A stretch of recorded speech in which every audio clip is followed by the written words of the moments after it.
That's it, right? That's gonna be the cold open. Just Tim there going, no.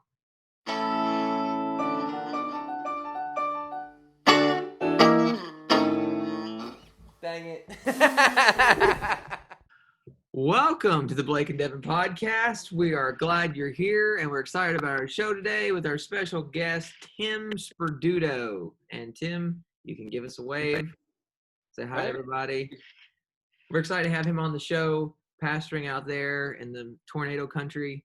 And we're excited you've tuned in to see us today. As always, don't forget to like, subscribe, comment, and share on any of the videos that you see that you like so that we can continue to put out the content for you to see, because Facebook censors everything we do.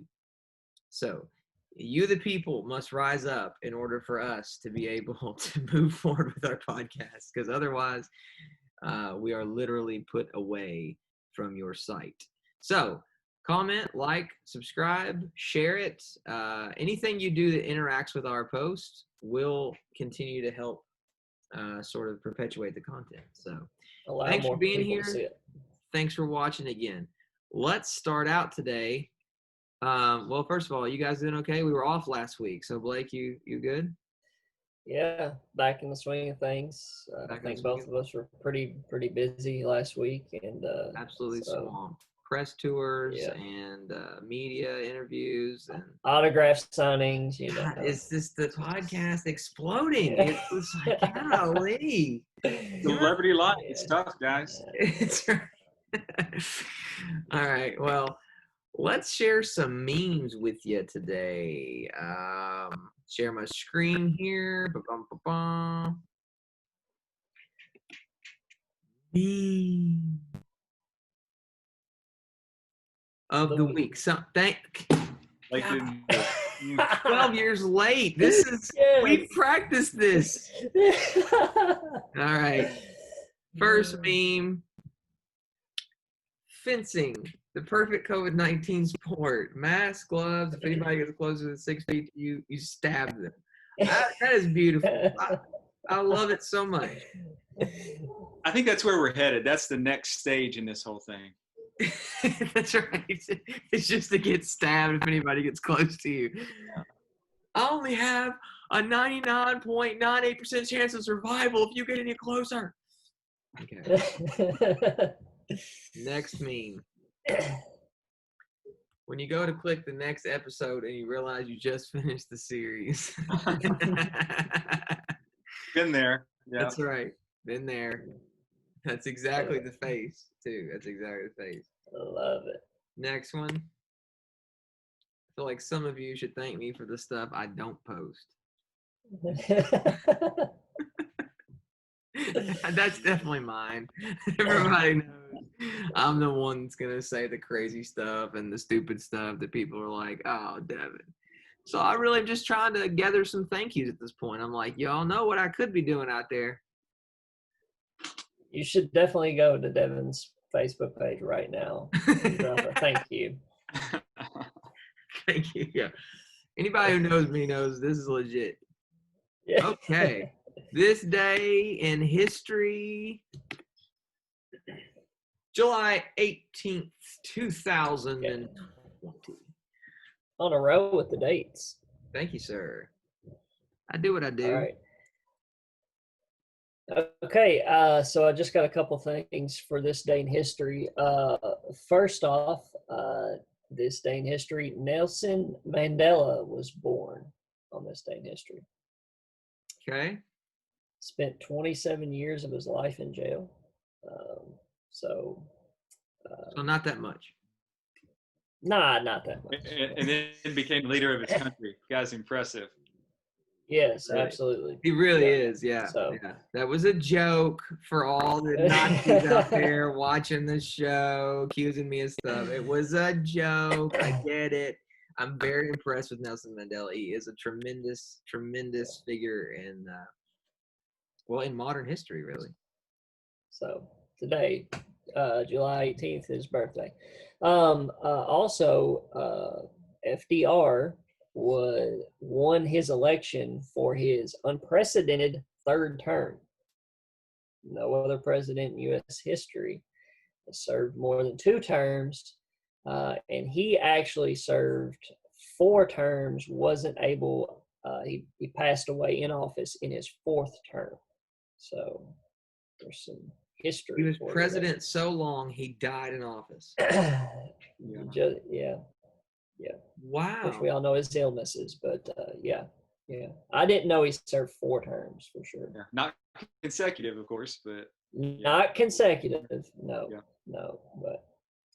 but yeah, and it was kind of it was during World War II, and anyways, that's kind of what set the precedence there to allow him to come back in as president. So imagine a country liking a president so much that during wartime they go, "Where's that guy?" It's pretty much what happened. It's a crazy thought. Yeah. All right. Well, let's introduce our guest for today before I get into any more trouble. And his name is Timothy Sperduto. We call him Tim. He's been a great help to me in my life, in my ministry. He was a great supporter of both Blake and I for a good stint of time as we pastored in Kentucky. And now Tim has moved, and he is pastoring what I call tornado country. I don't really know if that's exactly true where he is, but he is the pastor of Memorial Baptist Church in, what's the name of the town? New Haven, Missouri. Yes. New Haven, Missouri. And he also, I think this is very important because it informs his perspective on everything. He also served on the mission field, right, Tim? Correct. Yeah. And where at on the mission field? We served in East Asia for 7 years. I guess we do everything in 7-year stints. 7 years in East Asia, 7 years in Kentucky, and we're just getting started here in Missouri. So. Okay. I'm sure it'll be longer lasting than that in Missouri because of the situation that you're in there, and we're so happy for you. It's an awesome place that you're in, and I know that the Lord will use you in many ways there. So, Blake, you have the first thing that we're going to lead off with to Mr. Sperduto. Yeah, so Tim, thanks for coming on. First of all, you've been a great friend, mentor to me, have always given me wise counsel, and so I appreciate that. And by being friends with you, I know, some of the stories that you've told me in your time as on the mission field, and if you could just, for our guests, go into maybe some of those stories, what you were able to accomplish over there on the mission field for us. Sure. Yeah, back in 2005, I took my family, we moved to East Asia into, a culturally closed setting, at least for missionaries. And so really it was, interesting trying to figure out, all right, how do we reach people with the gospel in an area where you have to be very careful about, what you're doing and how you go about it. So, the first term was tough. We were pioneer strategy leaders in an area where no one had ever gone before. I told you the other day, I was teaching at some camps about a week ago, and I was telling the story to these kids. They were just blown away with it. I said the last missionary who tried to go into this area that I served in my first term, he got arrested. They hung him in a cage outside the local jail, and then they executed him a few days later. So, that's the kind of territory I was going into. Wow. Now, they didn't do that to me. They just kicked me out and told me I had to leave the next morning. They met me when I got off the bus. So wow. Different experience. We moved for our second term and started working with more minorities in the country, but also shifted and really spent a lot of time doing theological education. So that meant running a seminary extension center, recruiting students, setting up classes. I mean, it was a lot of work. And then also writing a curriculum, and I recruited some guys to help do that. We wrote curriculum, translated it into the local language, and tried to keep everything at a semi-literate level so that it would be helpful to a lot of our rural pastors who were not, that literate, to be honest. So yeah, just a crazy experience of trying to take the gospel, but then understanding. I think early on in my missionary experience, what I realized is countries aren't one. I don't know if you ever win a country, but anyway, a lot of people don't come to Christ in a country. You don't see these great awakenings in a country just by missionaries being there. You have to raise up and equip local believers to do the work. And so that's what I was passionate about, and spent a lot of time trying to equip local pastors, local missionaries who, I was there 7 years. They still live there. And so that just became a real burden for my missionary service. And so, several years later, when another pastor there in Kentucky and I went to Haiti, that's what we did. We trained pastors, because I feel like that's one of the most effective ways that we can really do missions. I couldn't agree more. With that statement. Let me ask you, what did you passed over this? You got off the bus and Yeah. they grabbed you out off the bus? What does that mean? Well, what it means is we traveled, a full day on a local bus, and they must have called ahead. Somebody must have given the local government heads up, because it was like 10 o'clock at night when the bus finally arrived in this town. We got off the bus, me and another guy who was visiting, and a government official met us right there who spoke some English, and I thought, this is weird already. Yeah. And so they kind of questioned us a little bit, took us to a local hotel, put us in the room they wanted us in, and said, you have to leave the next morning. So really? I tried to ask them why, but it's not safe for you here. Really? Wow. Yeah. In some ways, I guess that was a blessing. Well, to you. We were still able to spend a little bit of time in the town because we had to wait for the next bus leaving, and there aren't a lot of buses going to that area. Okay. And so we got to meet some people. We shared the gospel with a handful of people, but yeah, we didn't get to do a whole lot. It just that whole area is completely closed off, and they won't let people like us in there. That's again why I'm so passionate about raising up national leaders. They can get into places like that. Yes.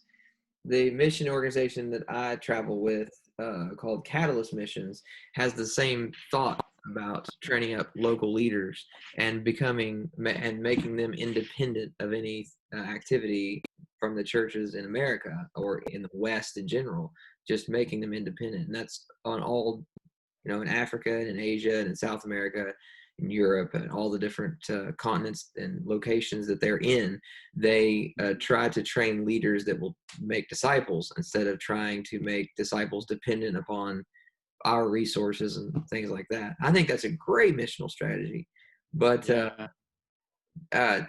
we were in Nepal last year, and in Nepal, you are allowed to be a Christian, like they can keep you from that. But legally, it's okay to open up a shop and call it the Christian Donut Shop. And everyone who comes in the Christian Donut Shop knows what they're getting in Nepal. They're getting a Christian donut. But if you open up just a plain donut shop and then someone comes in and you share Christ with them, well, then you can be prosecuted for that. So that's the way the law was explained to us, is that you can't proselytize. But you can state who you are, what you believe, but you can't proselytize unless the person who knows who you are and what you believe then pursues you for it, basically. And that's such a hard line to decipher, at what point who you are bleeds over to what you do and say.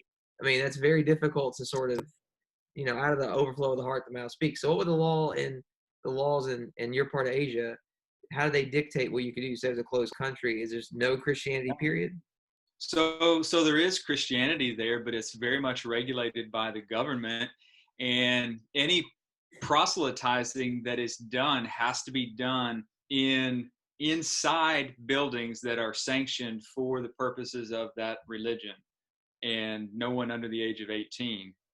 So it was very restricted on where you could do that. Now, there's an old saying there: the mountains are high and the emperor is far away. So I mean, you get further away from the center of leadership, well, you could get away with a lot more. That's not so much the case today. A lot of crackdowns. It's becoming more difficult. Yeah. Well, I would put be some kind of humor to interesting, this. I Tim. think my 3-year-old believes the same thing. He believes the mountains are high, the emperor is far away. That's how he operates his whole life. Yeah. I would be interested, Tim, in hearing. You had church life there, I'm assuming, correct? We did. Tell us a little bit about church life in a foreign country. Yeah. So, church life is like living in two different worlds. We had to be very careful because gatherings with local believers were difficult, because not because we worried about what would happen to us, but we worried about what would happen to them. The local pastors that we worked with, they were all illegal churches. And so, they would get arrested. They would get put in jail. They would get beaten. So we wanted to protect them. So unless we were doing some training with them, rarely did we actually just go and worship regularly. So most of our Sunday worship happened with other foreigners, and we were pretty much left alone to do that.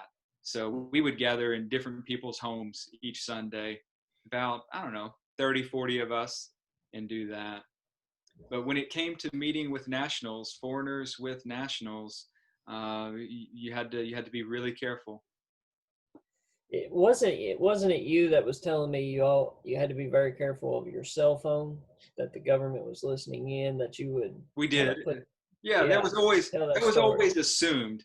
And Yeah. the more you learn about that kind of technology, maybe rightly assumed, but we would always gather up everybody's cell phones and take them to another room and close the door before we'd have any kind of training or worship service. Yeah. And actually, I just read an article this week, and I wish I had the source of the article, because now I sound like one of those people who's like, well, I read something one time, and it's actually from Crazy Uncle Bob. But I did actually read this week, this push toward not letting businesses stop accepting cash. For that same reason, is that it's what China is ultimately doing. The more that they can squash the usage of any type of currency and make everything crypto, basically credit cards and even cryptocurrency as we now know it, Right. they can track everything you spend at all times.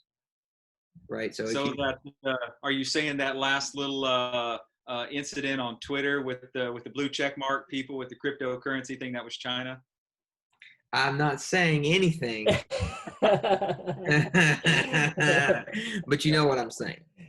I know what you're saying. I'm not saying anything because this is streaming online and we're recording and we're connected through the internet. So I shouldn't think it's fair to say we don't want to know, probably. I don't know if we would sleep well at night if we knew all the stuff happening behind the scenes. I know, and I'm such a conspiracy theorist, and there's so many people who call me that. So I'm really not a good person to make a. But there are no. I had a friend who says there's. Look at the wheels turning. The wheels are just turning. Yeah, the wheels are turning big time. The wheels are turning big time. I just had a friend say to me recently, there are no conspiracy theories. They're just theories. Well, I don't know. I have to hear that explained further. Yeah. Well, that's a different podcast, I think. I don't think Blake wants to take it down that road. So I'm going to. Yeah. Okay. So let me shift this just a little bit. Is Tim, before we move off of the missionary topic, is there anything else you want to share with us about your missionary experience? For my missionary experience,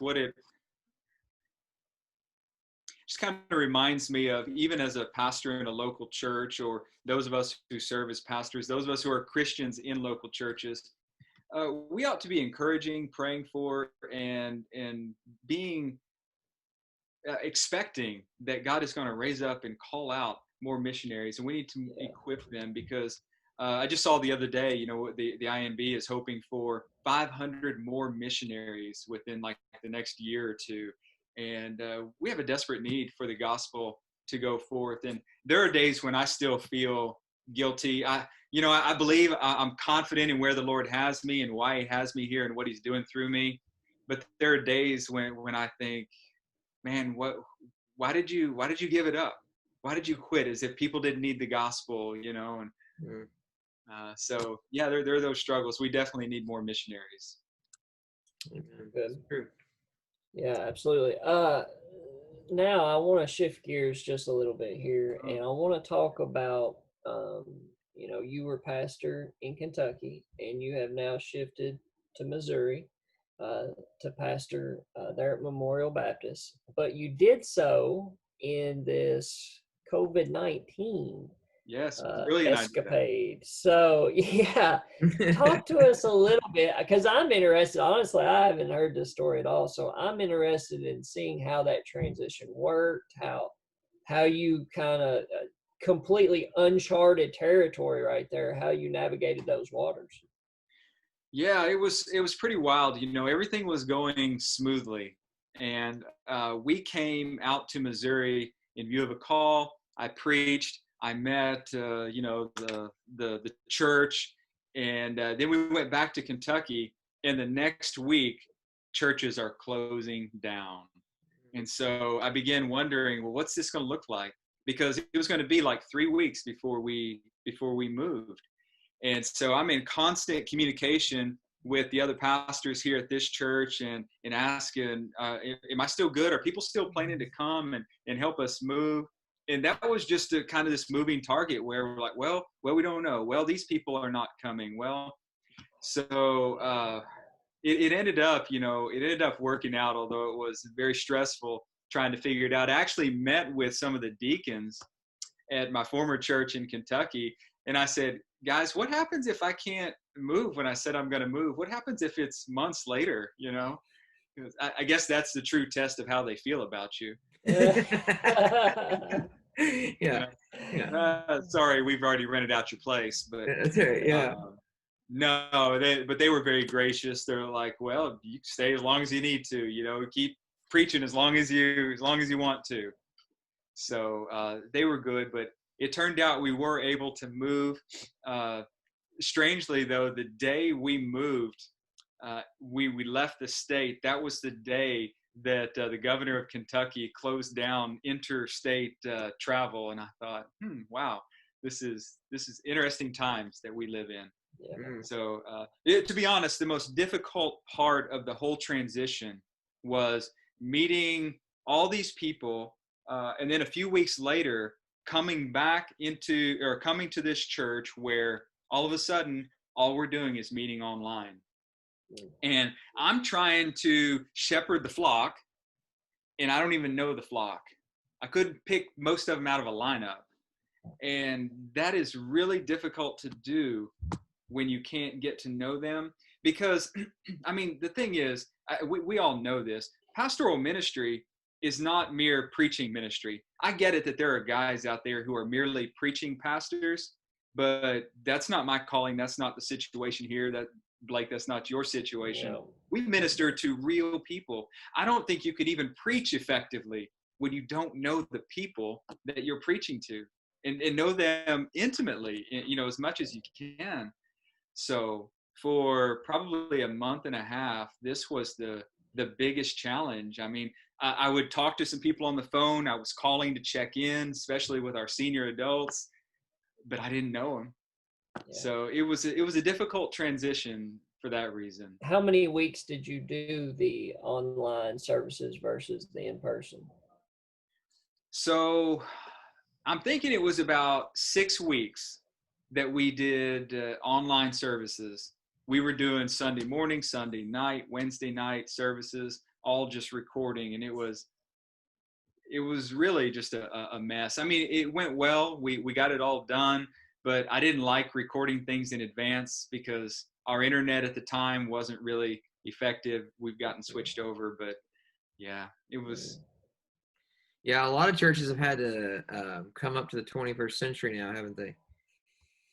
Yeah. In ways that they were First not of all, prepared for. finally moved over to fiber optic internet here, so that has helped tremendously. I bet so. I bet so. Well, they, it's some of these churches are still on dial-up, and the having to switch over to the, for COVID has made everyone sort of have to learn to switch over to faster internet and more updated media because we have the ability to still get out and get in touch with people, even despite the circumstances. If everyone updates and sort of becomes more current in the technological department. It's not the same as being together. I'm not trying to indicate that. It's just not at all. Being with the body is totally different. Being with people is totally different than not being with people. I mean, that's basically what I'm saying. Absolutely. Yeah, if we had to do the online thing over again, we're better set up now than we were back then. We've revamped this new soundboard. I tell them it looks like the Enterprise back there, the Starship Enterprise. We've got technology has been upgraded, but I think a lot of churches have probably done similar things. Yeah, just my small church in Lexington there, we had no internet. Now we've got 200 meg fiber optic internet to run our Facebook Live better, So yeah, I mean, even the small churches are upgrading, trying to do what we can to still reach those, who just, for whatever reason, can't be at church. Right.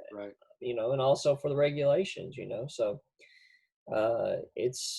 it is just one of those times where you try to do your best, switch some things up and reach the most people possible.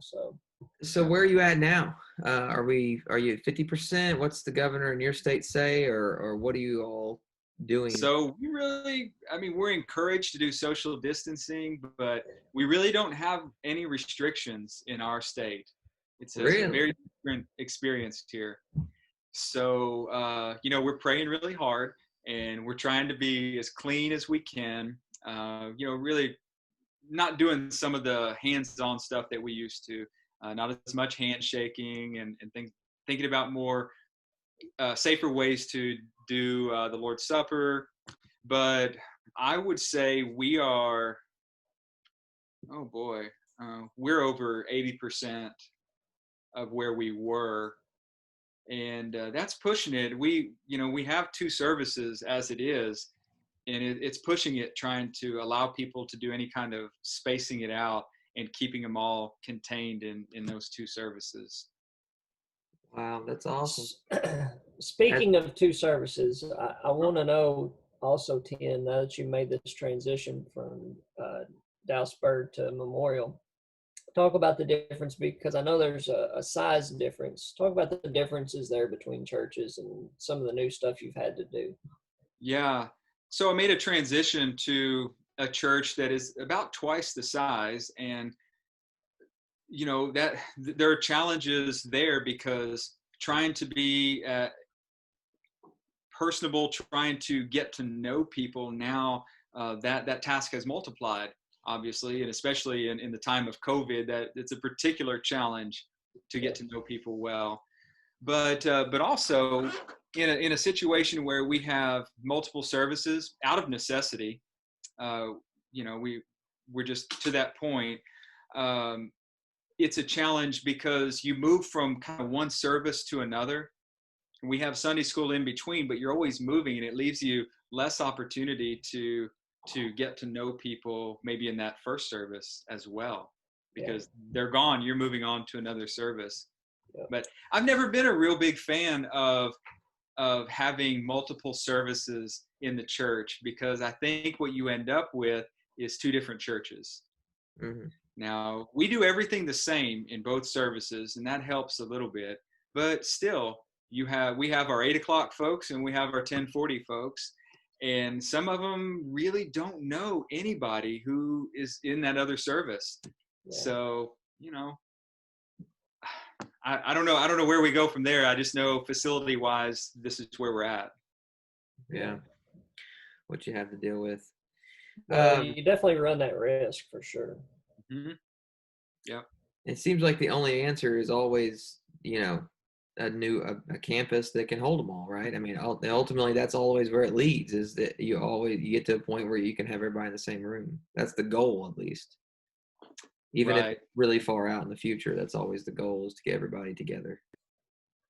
Because those service times make a huge difference.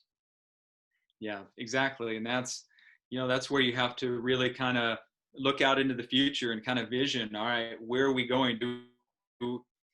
Is there, obviously God gives growth in any church, but you kind of look at growth potential and ask those questions. Is a facility, is it wise? Is it being a good steward to invest that much money into a facility or expand a facility that can hold everybody? But having the whole church in one worship service is a high up on my priority list. So I'm gonna have to weigh those things eventually. Yeah. All right. Well, with a few minutes left on the clock, we're going to put you on the hot seat. Okay. And drill you at the best of our ability with personal questions, of which you are supposed to answer in the most minimal way. And other guests have not understood this concept, but the concept of the hot seat is that you answer as quickly as possible, and we, although it doesn't look like we understand this concept either, we do. We ask questions as quickly as possible. All right, we can do it. Okay. All right, I think I've got quickly as possible. Yeah, I'm just trying to get my head right. I got a few ready.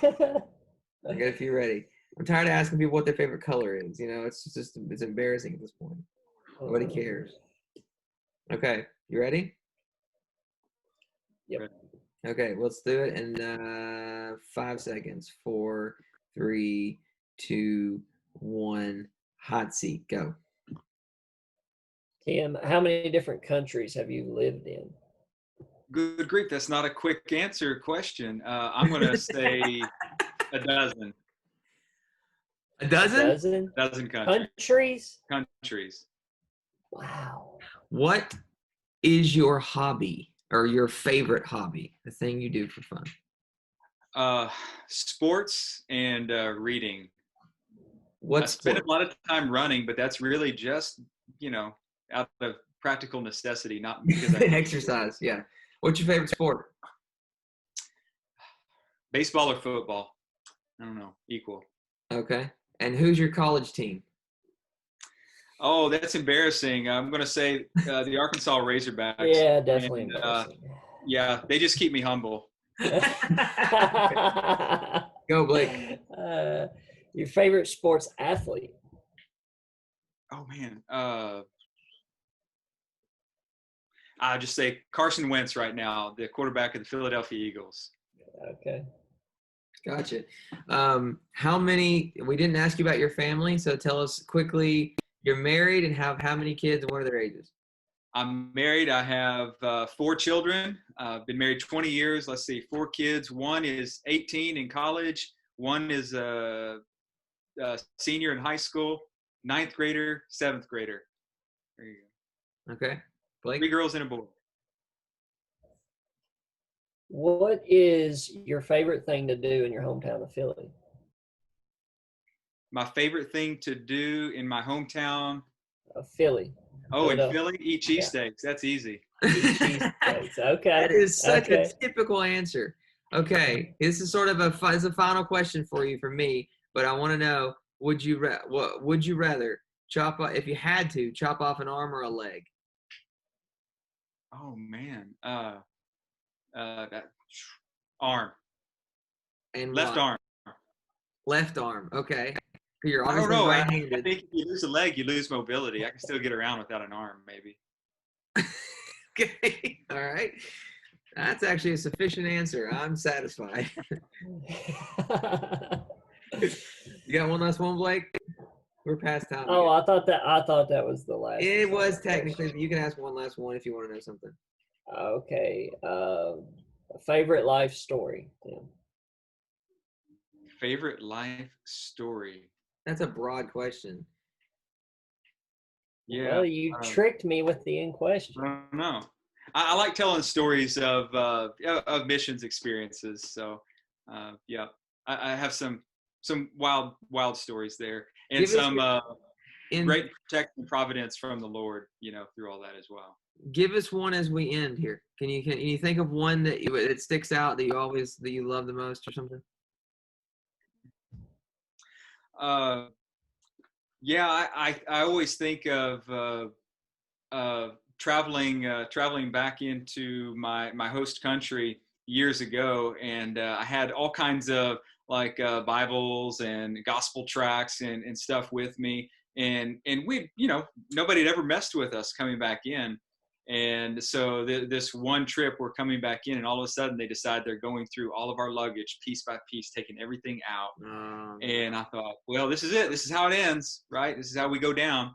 And this other foreigner in the next line over from me, all of a sudden starts raising a fuss because they want to open up this box, what he says is camera equipment. And he's getting louder and louder. You can't open my box.